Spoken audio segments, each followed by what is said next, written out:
আমাদের অনন্য স্টোরি সকল প্রকার পার্ট গল্প দেখতে আমাদের চ্যানেলটি সাবস্ক্রাইব করে পাশে থাকা বেল আইকনটিতে ক্লিক করে অল নোটিফিকেশন অন করে দিন। আজকের পরীক্ষা কেমন দিলি? ঝিলমিল উত্তর দেয়, ভালো দিয়েছি। রদ্দু তখন এই বিষয়ে একগাদা জ্ঞানী বলি আওড়াতে শুরু করে। বাকিগুলোর জন্য প্রিপারেশন নেই, এই সময়টা খুব ইম্পর্টেন্ট। হেলায় ফেলায় নষ্ট করিস না। জীবনে যা কিছু অর্জন করতে চাইবি সবটাই কিন্তু এই সময়ের উপর নির্ভর করছে। নিকুচি করেছে এসব অর্জনের। ঝিলমিল চেয়েছে নাকি এসব পড়াশোনা করা দরকার, তাই সে পড়ছে, না হয় কবেই সব ছেড়ে দিত। এমনিতেই তার পড়াশোনা করতে খুব বিরক্ত লাগে। বাড়িতে থাকতে তো পরীক্ষার আগের দিনটাতে কোনোরকম পড়ে পাশ করতো, ওটাই তার কাছে অনেক ছিল। এখন তো তাও মাঝে মাঝে টুকটাক পড়তে বসতে হয়, রোদ্দুরের চাপে পড়ে। ঠিক আছে, যা হচ্ছে হতে থাকুক। ঝিলমিল মুখ ফুটে কিছু বলবে না, কোনো অভিযোগ করবে না। সে চুপচাপ ভীষণ নীরবে নিবৃতে নিজের কাজ করে যেতে লাগলো। আগে তো রাতে দুজন একসাথেই খেত। রোদ্দুর দেরি করে ফিরলেও ঝিলমিল অপেক্ষা করত, কিন্তু আজকের দিনটায় রোদ্দুর দেরি করেই ফিরলো আর ঝিলমিলও না খেয়ে ওয়েট করছিল। কিন্তু ফেরার পর রোদ্দুরকে যখন বলছিল খেয়ে নেওয়ার কথা, তখন রোদ্দুর জবাব দিল, আমি খেয়ে এসেছি। রাগে ঝিলমিলের বক্ষতালু জ্বলে গেল। শান্ত মেজাজে বলল, আজকাল বাইরে দেখছি খুব সময় কাটানো হচ্ছে, দিনে তো থাকাই হচ্ছে, আবার রাতেও। ভালোই। কাজকর্মের ব্যাপার আছে না? ও আচ্ছা। রোদ্দুর ঘরে চলল। সেদিন রাতে ঝিলমিল রাগে দুঃখে আর খাবার স্পর্শ করলো না। পরপর দুটো দিন ঝিলমিল আর রোদ্দুরের সাথে কথা বলল না। রোদ্দুর যে ব্যাপারটা খেয়াল করছে না, এটা ঝিলমিল বুঝেছে। ঠিক আছে, আজ না খেয়াল করুল, কাল তো করবে।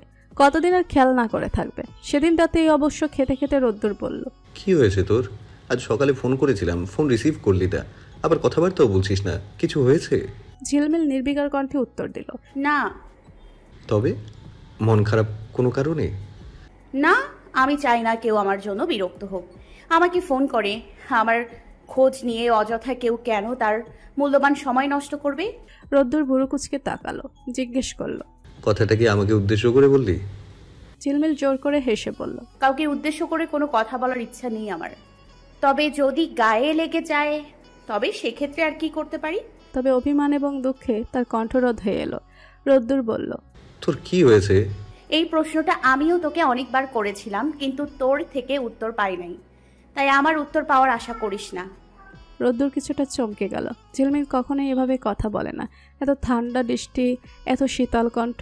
রোদ্দুরের জানা মতে সজ্ঞানে সে কিছু করে নাই, তাই ঝিলমিলকে পুনরায় জিজ্ঞেস করলো, আমি কি কিছু করেছি? দিনে রাতে একটু একটু করে যে অভিমানের বোঝাটা ভারী হচ্ছিল, আর যার কারণে ঝিলমিল নিজেকে গুটিয়ে নিচ্ছিল, তা বোধহয় রোদ্দুরের একটা কথায় মাথা চাড়া দিয়ে উঠল। সে খানিকটা চেঁচিয়েও বলল, না, তুই কিছু করিস নাই। তুই ধোয়া তুলসী পাতা, যা করার সব আমি করেছি। আমি হলাম আস্ত একটা ঝামেলা। হয়েছে, উত্তর পেয়েছিস, যা এখন আমার চোখের সামনে থেকে। রোদ্দুর সত্যি থতমত খেয়ে গেল। ঝিলমিলের থেকে এমনটা আশা করে নাই। এতদিন শান্ত থেকে আজ এইভাবে ফুঁসে উঠল, তার মানে ভয়ঙ্কর কিছু হয়েছে। রোদ্দুর মোটেও আন্দাজ করতে পারল না। ইদানিং তার কাজের চাপ বেশি, সেটা সমস্যা না, কিন্তু ঝিলমিলের যেহেতু পরীক্ষা চলছে, তাই সব কিছু থেকে সে দূরে আছে। প্রতিদিন দুপুর নাগাদ কতবার যে ফোন করতে গিয়ে ফোনটা হাত থেকে নামিয়ে রেখেছিল, তার ইয়ত্তা নাই। ভেবেছে ঝিলমিল হয়তো মাত্র বাড়ি ফিরলো, এখন একটু রেস্ট নেবে, খাওয়া দাওয়া করবে।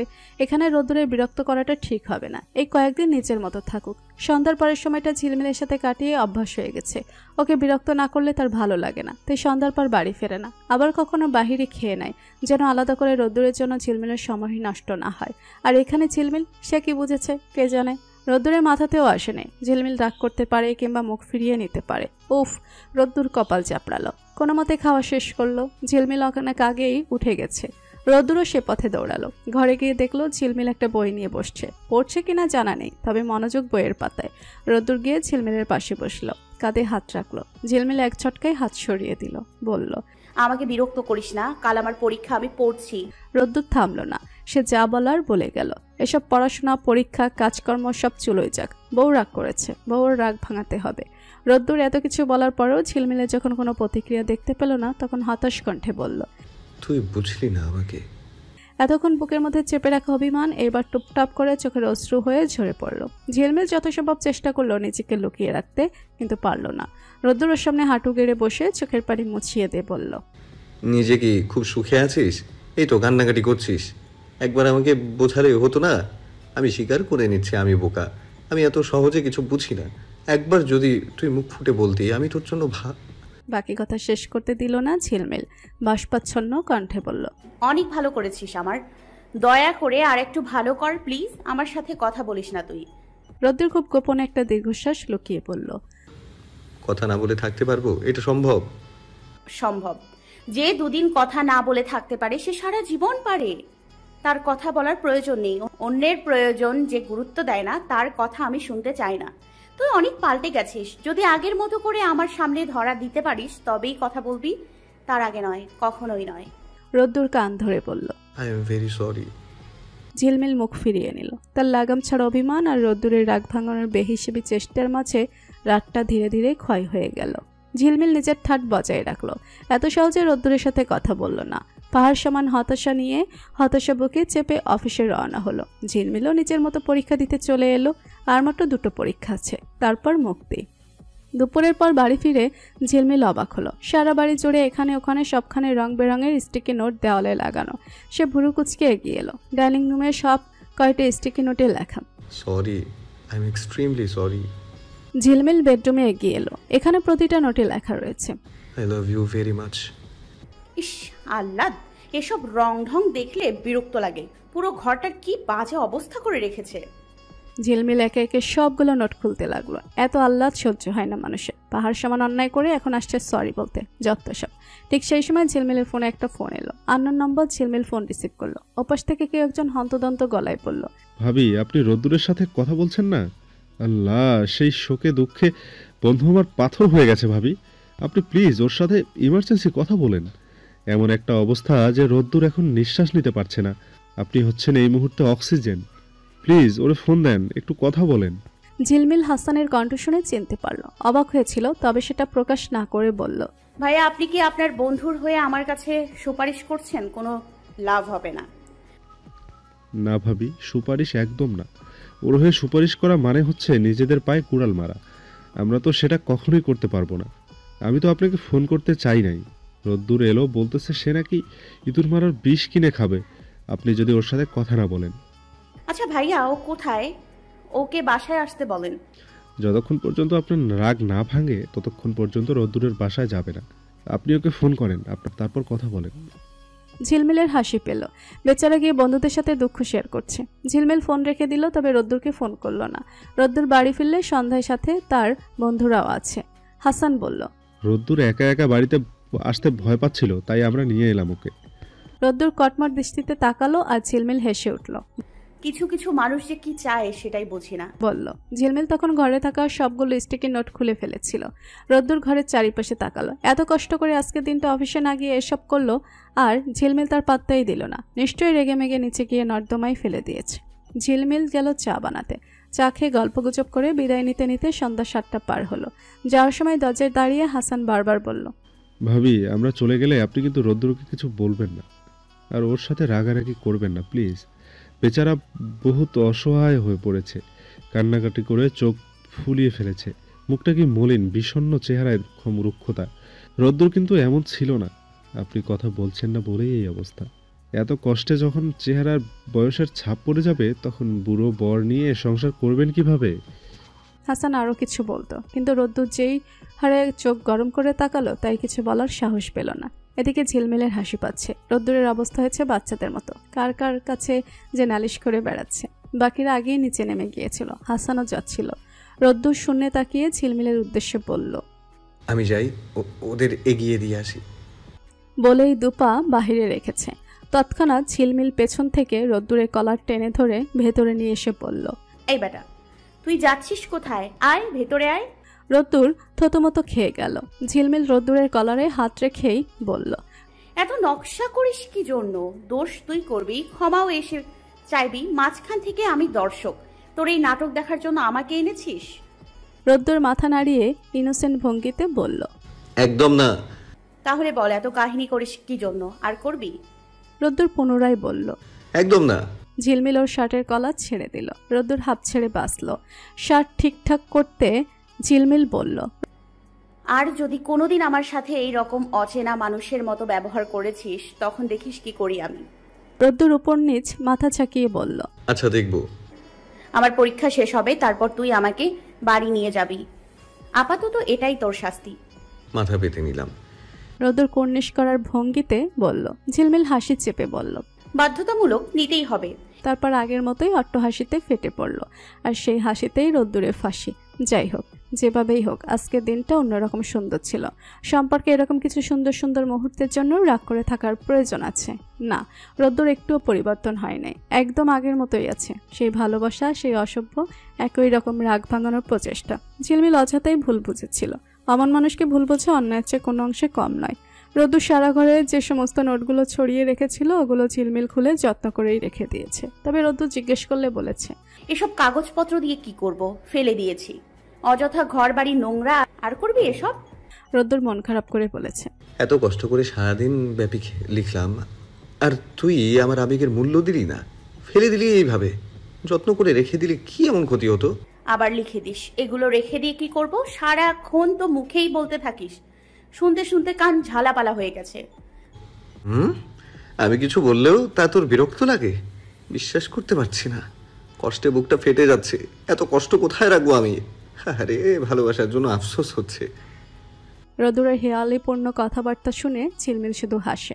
কল্পনা করে যে অনুভূতি ফেলে দেওয়ায় সে এত কষ্ট পাচ্ছে, সেই অনুভূতি অনেক অনেক বছর পর যদি কখনো ফিরে আসে, তখন রোদ্দুরের প্রতিক্রিয়া কেমন হবে?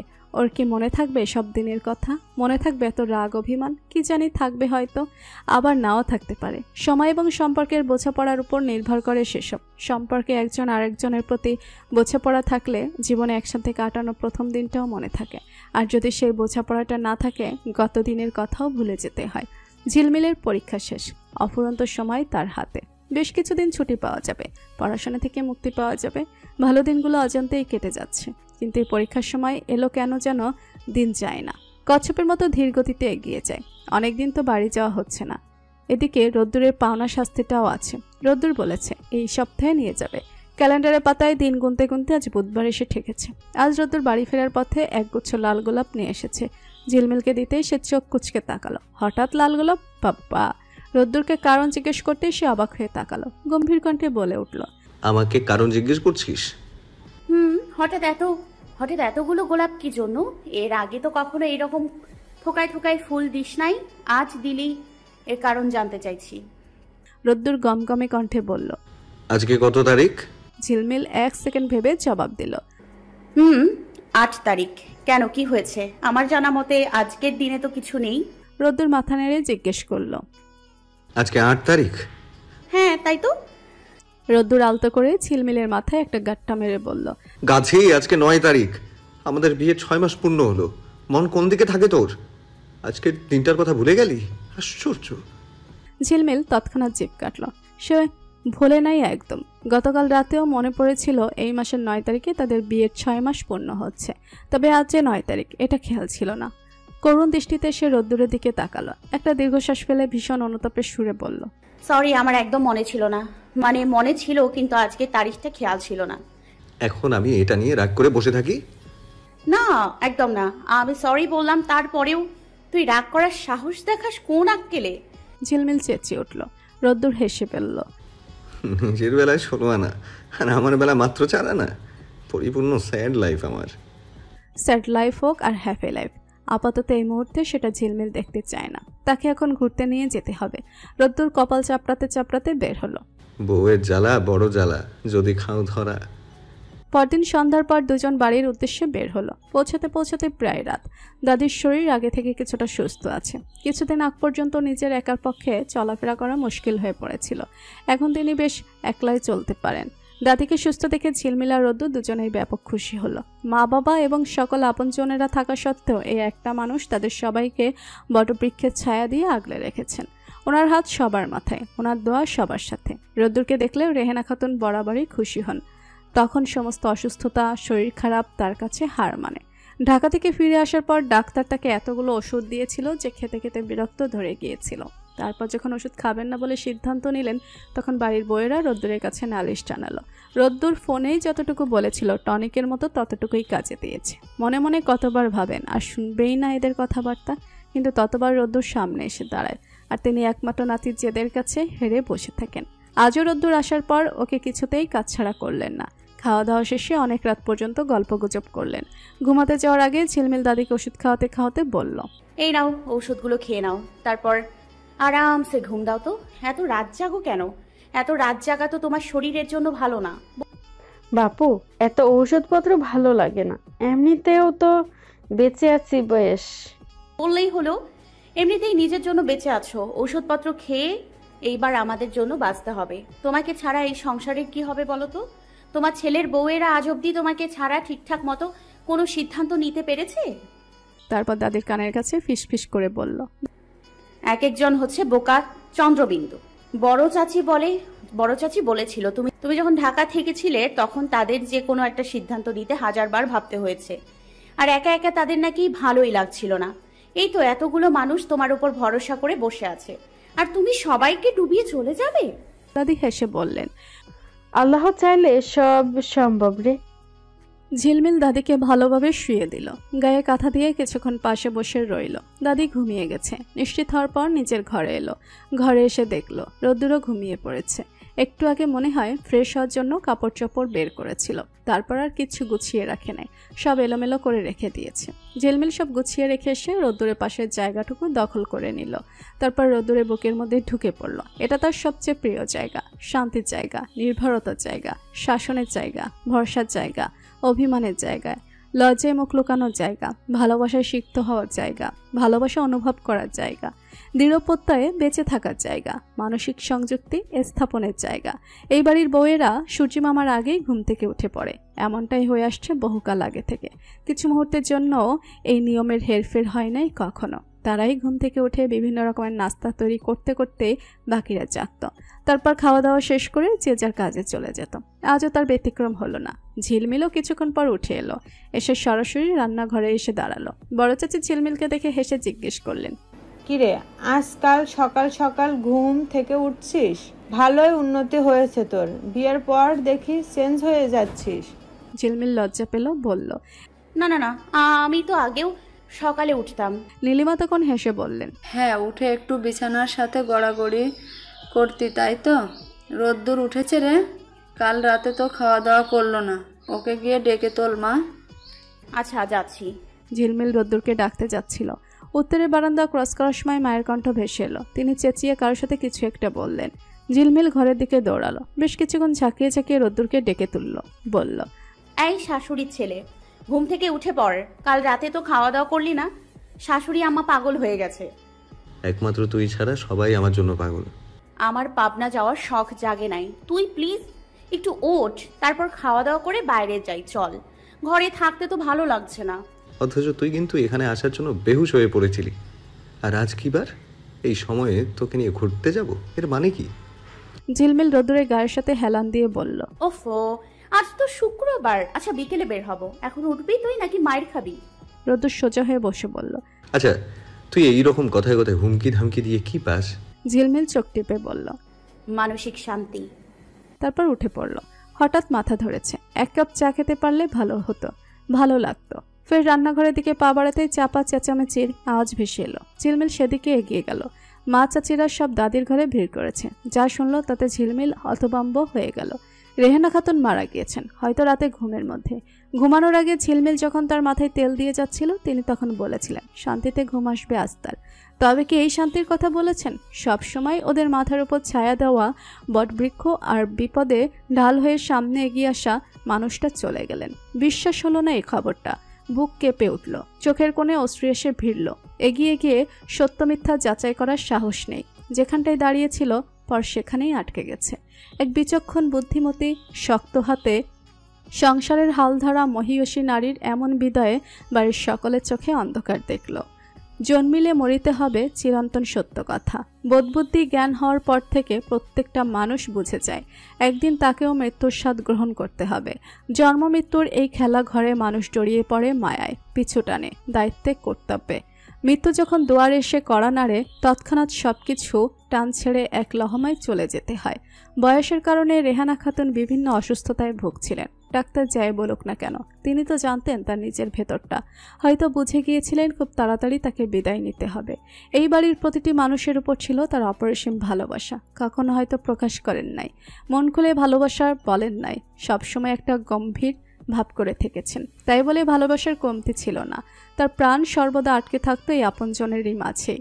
জীবনের প্রথম লগ্ন থেকে এই সময় পর্যন্ত তার সব চাওয়া পাওয়াগুলো পূরণ হয়েছে কিনা কে জানে। এত কিছু ভেবে, এত আয়োজন করে কিছু জিজ্ঞেস করা হয় নাই কখনো। যখন জিজ্ঞেস করবে ভাবছিল, ঠিক তখনই নশ্বর পৃথিবী ছেড়ে, এই ক্ষণস্থায়ী জীবন ছেড়ে চলে গেলেন তিনি। শাশুড়ি শব্দটা অনেক ক্ষেত্রে কিছুটা ভয়ঙ্কর, আবার অনেক ক্ষেত্রে ব্যাপক ভালোবাসার। এই বাড়ির বউয়েরা কখনো অভিযোগ করতে পারবে না তাদের শাশুড়ির বিরুদ্ধে। সেই যে কতগুলো বছর আগে সাবরিনা এলেন এই বাড়ির বড় বউ হয়ে, নিজের মা ছিল না আর রেহেনা খাতুনের মেয়ে ছিল না বলে তাকে প্রথম বুকে আগলে নিয়েছিলেন। ছেলেদের প্রতিও অসীম ভালোবাসা, যা ঠিকঠাক মতো প্রকাশ করতে পারেন নাই। দিনের পর দিন তাদের সংসারের পরিধি বেড়েছিল, কিন্তু আদরে কোনো তারতম্য ঘটে নাই। কখনো অন্যের সাথে আপোষ করে নাই। নিজের সংসার, সন্তান সবকিছু সামলিয়ে স্বেচ্ছায় দায়িত্ব নিয়েছিলেন নাতি নাতনিদের চমৎকার মানুষ হিসেবে গড়ে তোলার। যাই হোক, ওদের প্রতি ভালোবাসায় হেরফের হয় নাই কোনোদিন। ঝিলমিলের বিশ্বাস হচ্ছে না, গতরাতে যে মানুষটা হেসে কথা বলল, সে মানুষটা আজ আর নেই। সে পুরোপুরি ঘরের ভেতর পা রাখার সাহস পায়নি। দাদির লাশটা এক নজর দেখার সাহস সঞ্চয় করে উঠতে পারেনি, দরজায় দাঁড়িয়ে কাঁদছিল। বাকিদের কান্নাকাটির আওয়াজে ক্রমশ বুক ভারী হয়ে উঠছে। জীবনে তো অনিশ্চিত। প্রাণবন্ত বাড়িটা হঠাৎ করে শোকের বাড়িতে পরিপূর্ণ হয়েছে। রোদ্দুর খুব ভালো করেই উপলব্ধি করতে পারল। তার গভীর বুকে এক বিশাল শূন্যতা তৈরি হয়েছে। সবকিছু একটা দুঃস্বপ্নের মতো। মনে হচ্ছে ঘুম ভাঙলে সূর্যের আলোর মতো সব পরিষ্কার হয়ে যাবে, কিন্তু সে সত্যি যথার্থ দুঃস্বপ্ন। তা সূর্যের আলো দিয়েও মোছা যায় না। সবাইকে খবর দেওয়া হলো। রেহেনা খাতুনের ছেলেরা সব কেমন শান্ত আর স্থির হয়ে পড়লেন। দুদিন আগেও যাদের মধ্যে ঝামেলা চলছিল, তুলকালাম কাণ্ড বেঁধে যাওয়ার মতো অবস্থা হয়েছিল। এক একজনের ক্ষমতার জোরে নিজস্ব সত্তাকে ভুলতে বসেছিলেন। আজ তারা নির্জীব, স্তব্ধ। এমন সময়ে মনে হচ্ছে তাদের পক্ষে এই সংসারটাকে একটা সুতোয় বেঁধে রাখা সম্ভব নয়। তিনি যেরকম শক্ত হাতে আগলে রেখেছিলেন, আর কেউ তা পারবে না। এতদিন মুখে ভাঙ্গন করছিল সবাই, এইবার না সেটা আবার বাস্তবে রূপ নেয়। রোদ্দুর বেশ শক্ত মনের হলে এমন অবস্থায় নিজেকে সামলানো খুব কঠিন। তবুও বাড়ির এতগুলো মানুষের কথা ভেবে তাকে শক্ত থাকতে হলো। এদিকে মনোহর সরকারও যে বেশ শক্ত স্বভাবের। এদের স্বভাবই সব নিয়ম আর হিসাবের বাহিরে চলা। তিনি মায়ের মৃত্যুতে এক ফোঁটাও কাঁদতেন না। ঠান্ডা মাথায় রোদ্দুরের সাথে সব কাজের বন্দোবস্ত করলেন। আর কারো মানসিক শক্তি নেই, বর্তমানে এই দুজনই ভরসা। দাদির জানাজা, দাফন কাফন যাবতীয় সবকিছু নিয়ম মেনে সঠিকভাবে পালন করা হলো। বাড়ির সবাই ঝিমিয়ে পড়েছে। সেই সকাল থেকে এই রাত পর্যন্ত অনবরত কেঁদেই যাচ্ছে, চোখের পানি ফেলছে। পাড়াপড়শি আসছে, দুই এক সান্ত্বনার বাণী শুনিয়ে চলে যাচ্ছে। পরিবার ব্যতীত রেহেনা খাতুনের কাছের মানুষ ছিলেন যারা, তারা এখনো বিলাপ করে কেঁদে যাচ্ছেন। ঝিলমিল মা চাচিদের পাশে বসে আছে, তারা এতিমের মতোই দিশেহারা। অনেকক্ষণ যাবৎ কান্নাকাটি করতে করতে হেসকে উঠেছিল। এত বিলাপে দম বন্ধ লাগছিল। ঝিলমিল ওই ঘর ছেড়ে বের হলো। ওর হাত পা অনবরত কাঁপছিল। আজ সারা বাড়িতে পা ফেলার জায়গা নেই। সেই সকালের পর রোদ্দুরের সাথে আর তার দেখা হয়নি। কোথায় আছে কে জানে, খোঁজ নাতে ইচ্ছে করছে না। কি করছে সে এখন? দাদির কাছে সারা দুনিয়া একদিকে আর রোদ্দুর একদিকে ছিল। ওর বাবা মায়ের বকাবকিও তিনি বরদাস্ত করতেন না। সেই রোদ্দুর কোথায় এখন? একটা খোঁজ নেওয়া তো প্রয়োজন। দাদিও তো একবার বড় মুখ করে বলেছিলেন, এই তো আমার আদরের নাতিটাকে তোর হাতে তুলে দিলাম, তুই সব সময় ওর খেয়াল রাখিস, যত্ন করিস। ঝিলমিল চোখের পানি মুছে ঘরের দিকে এগিয়ে গেল। চোয়াল ব্যথা করছে, কপালে চিনচিনে যন্ত্রণার অনুভূতি হচ্ছে। রোদ্দুরকে ঘরে এসে দেখতে পেল না। বসার ঘরে বড় চাচা ছোট চাচুকে দেখল। তাদের মতো কোনো কান্নাকাটি নেই, তবে দুঃখবোধ কিংবা শোক চেহারায় স্পষ্ট। ঝিলমিলকে দেখে ছোট চাচু হঠাৎ বলে উঠলেন, আব্বা চলে গেল সেই কবে, মনেও নেই। মা সব দিয়ে জড়িয়ে রেখেছিল, কোনোদিন কোনো দুঃখ কষ্ট স্পর্শ করতে পারে নাই। মায়ের জীবনের বোধহয় একটাই লক্ষ্য ছিল, নিজের সব বিপদে ঢাল হয়ে দাঁড়িয়ে তার সন্তানদের রক্ষা করবেন। বেঁচে থাকার শেষ দিন পর্যন্ত এই ছিল তার জীবন। তিনি আমাদের রক্ষা করেছেনও বটে। এরপর কী হবে জানা নেই, তবে এইটুকু বলতে পারি, বেঁচে থাকাকালীন মায়ের কোনো ইচ্ছে আমরা সজ্ঞানে কেউ অপূর্ণ রাখিনি। তিনি উঠে গেলেন। আরও হয়তো কিছু বলা ছিল, কিন্তু শেষ কথাগুলো বলার সময় গলা ধরে আসছিল, চোখ ভেজে আসছিল। ঘরের এমন পরিবেশ থেকে বাঁচার জন্য ঝিলমিল ছাদে উঠেছিল। রোদ্দুর এখানেই ছিল, রেলিংয়ে হেলান দিয়ে মাথা নিচু করে বসেছিল। ঝিলমিল এগিয়ে এলো এদিকেই। মুখে কিছু না বলুক, ওর চেহারার অবস্থা দেখে বোঝা গেল তীব্র কষ্টে ভেতরটা শেষ হয়ে যাচ্ছে। বুঝ হওয়ার পর নিজের মানুষ হারানোর ব্যথা এত তীব্রভাবে আর কখনো উপলব্ধি করতে পেরেছে কিনা জানা নেই। ঝিলমিলের উপস্থিতি রোদ্দুর টের পেয়েছিল। গম্ভীর এবং শান্ত দৃষ্টিতে ঝিলমিলের দিকে তাকালো। ওর অমন দৃষ্টি দেখে ঝিলমিলের বুকের ভেতরটা দুমড়ে মুচড়ে গেল। রোদ্দুর প্রায় নিঃশ্বাস বন্ধ করে বলল, যেই টানে টানে এই বাড়িতে আসলাম সেই টানটা কেমন মাঝপথে ছিঁড়ে গেল দেখলি? ঝিলমিল কিছু বলতে পারল না। দুফোঁটা অলক্ষে গড়িয়ে পড়ল। রোদ্দুর পুনরায় বলল,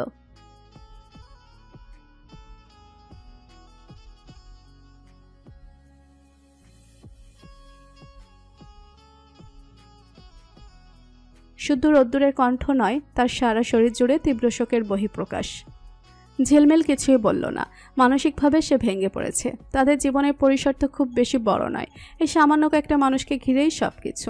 এই গণ্ডি থেকে একজন বিদায় নিল, কিন্তু এই গণ্ডি কখনোই শূন্য হবে না। কেউ না কেউ এসে ঠিকই পূর্ণ করবে। তবে এখনকার এই মানুষগুলো কেউ থাকবে না। সবাই হয়তো সৃষ্টিকর্তার ইচ্ছায় চিরশান্তির দেশে পদার্পণ করবেন। কে জানে কার ভাগ্যে কখন কি লেখা হয়েছে। মানুষের জীবনের মতো শোকটাও ক্ষণস্থায়ী। রেহানা খাতুন মারা যাওয়ার 5 দিন পেরিয়ে গেছে ইতিমধ্যে। বাড়ির পরিস্থিতি মোটামুটি স্বাভাবিক। সময় তো বড্ড স্বার্থপর। কারো খারাপ সময় দেখে যে থেমে থাকবে এমন তো নয়। সময় ভালো হোক অথবা খারাপ কখনোই থেমে থাকবে না। সময়ের নিয়মের সময় এগিয়ে যাবে, অথচ জীবন থেমে থাকবে। রোদ্দুর রয়ে গেছে। ফিরে যাওয়ার মতো, কাজে মনোযোগ দেওয়ার মতো মানসিকতা তার নেই। এই বাড়িতেও যে খুব মন টিকছে তা নয়। যেখানে বাড়ির প্রাণটাই নিঃশেষ হয়ে গেছে সেখানে মন থাকবে কিভাবে? এই কয়েকদিন বাড়ির বিষয়ে আর কেউ কোনো কথা বলে নাই। সেদিন অবশ্য মাহফুজ সরকার ছেলের সাথে একটু কথা বলতে চেয়েছিলেন। যেহেতু বংশ পরম্পরায় রোদ্দুর একমাত্র ছেলে, তাই সবকিছুতেই ওর অধিকার রয়েছে। কিন্তু রোদ্দুর এসব শুনতেই চায় না। বাড়ি ভাগাভাগির কথা তো এখনো পুরোপুরি কানে পৌঁছায় নাই। নিজের বাবার কাছ থেকে যতটুকু শুনেছিল তাতেই রেগে অ্যাটম বোম বেশ গম্ভীরভাবে বলেছে, আমাকে এসব বলতে এসো না কেউ। আমি জানি না কার ভাগে কি আছে, জানতেও চাই না। আমি ভাষায় শুনেছিলাম তোমাদের মধ্যে কি যেন ঝামেলা চলছে, যদিও বিষয়বস্তু জানা নেই। আমি বলি কি, এইবার সকলে থিতু হও। মানুষটা নেই, তার স্মৃতিগুলো বেঁচে থাকুক। তারপর অবশ্য কেউ আর এসব নিয়ে উচ্চবাচ্য করার সাহস পায় নাই। সাহস থাকলেও বিবেকের দিকে বিবেচনা করে এই শোকের মুহূর্তে কথাগুলো তুলতে চায় নাই।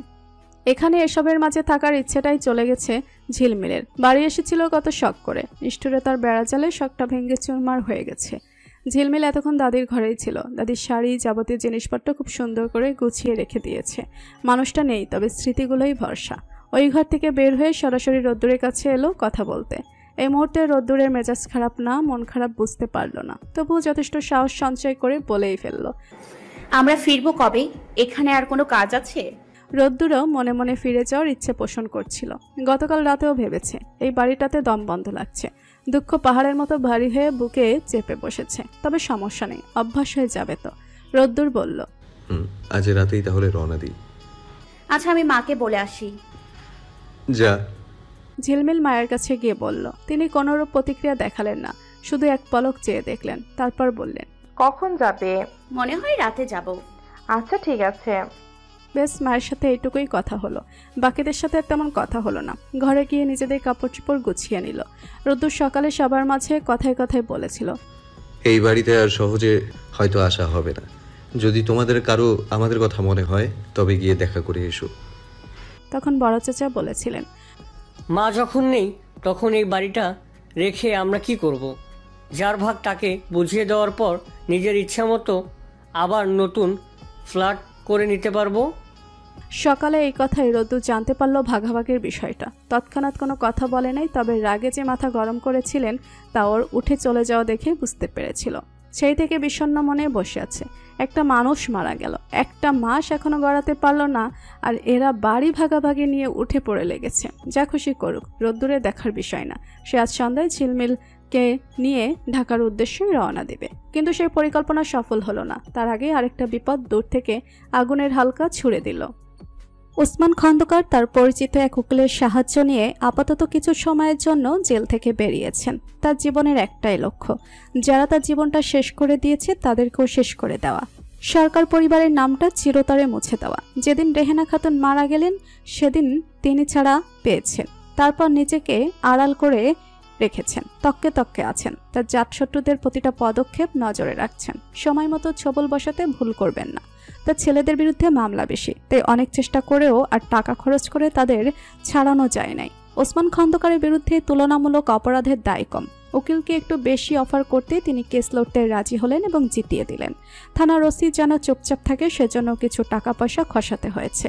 একটা পান চিবোতে চিবোতে খসখসে গলায় বলেছেন, শালা যেদিকে যায় সেদিকেই টাকা আর টাকা, 2 পয়সা ছাড়া এই চামচিকাগুলো লড়তে পারে না। আড়ালে বসে সুন্দর করে একটা পরিকল্পনা এঁটেছেন। রেহানা খাতুন মারা গিয়ে তার একটা বড় উপকার করে দিয়েছে। এই সময় বাড়ির অভ্যস্ত ও বিধ্বস্ত আর ভাইয়ে ভাইয়ে ঝামেলা যে লেগেই আছে এটা তো তার জানা কথা, কারণ মূল কারিগর তো তিনি নিজেই। সুখানপুরের পাশ ঘেঁষে একটা ছোট্ট গ্রাম। সেই গ্রামে ওসমান খন্দকারের বিশেষ গুপ্তচর সিরাজের বাড়ি। ওখানেই রয়েছেন কিছুদিন। আজ এসে সিরাজ খবর দিল, আফজাল সরকার চাইতেছে বাড়ি ভাগাভাগি করতে, কিন্তু হের ভাইয়ের পোলা একটা, ওই বেটা কিছুতেই রাজি না। কিছুদিন আগে বিয়ে করলো না, আজকে বউলিয়া ঢাকা যাইতেছে গা, যা করার আজকেই করণ লাগবো। এখন মাত্র দুপুর, ওরা যাইব সন্ধ্যার পর, খোঁজ লইছি। ওসমান খন্দকার এক মুহূর্ত ভাবলেন, তিনি যেহেতু বেশ কিছুদিন আগে থেকেই মনের মধ্যে পরিকল্পনা সাজিয়ে রেখেছেন, তাই সেই পরিকল্পনা বাস্তবায়ন করতে খুব একটা সময় লাগবে না। এমনভাবে করবেন যে কেউ তাকে ধরতেও পারবে না। হাতে খুব বেশি সময় নেই।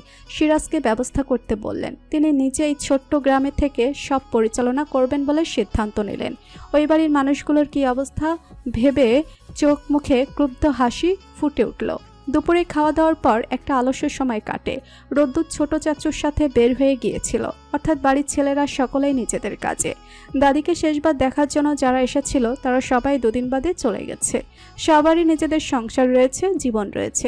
যে মানুষ চলে গেছে সে তো গেছেই। বাড়িতে শুধুমাত্র সাবরিনা, নীলিমা, শিমু, রিমঝিম, তানিশা আর ঝিলমিল ছিল। জার্নিতে ঝিলমিলের সমস্যা হয় বলে সে নিজের ঘরে শুয়ে আগে থেকেই বিশ্রাম করছিল। তানিশা ছাদে ছিল আর রিমঝিম মায়ের কাছে।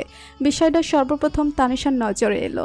বিকালে সূর্য যখন ডুবতে শুরু করবে তার ঠিক একটু আগ মুহূর্তে কেমন ধোঁয়া উড়ে উড়ে আসছে।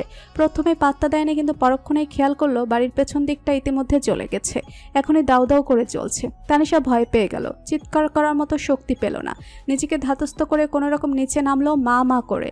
এত বড় বাড়িতে সবাই কোথায় কে জানে। তানিশা মাঝ প্রান্তে এসে চিৎকার করে উঠল,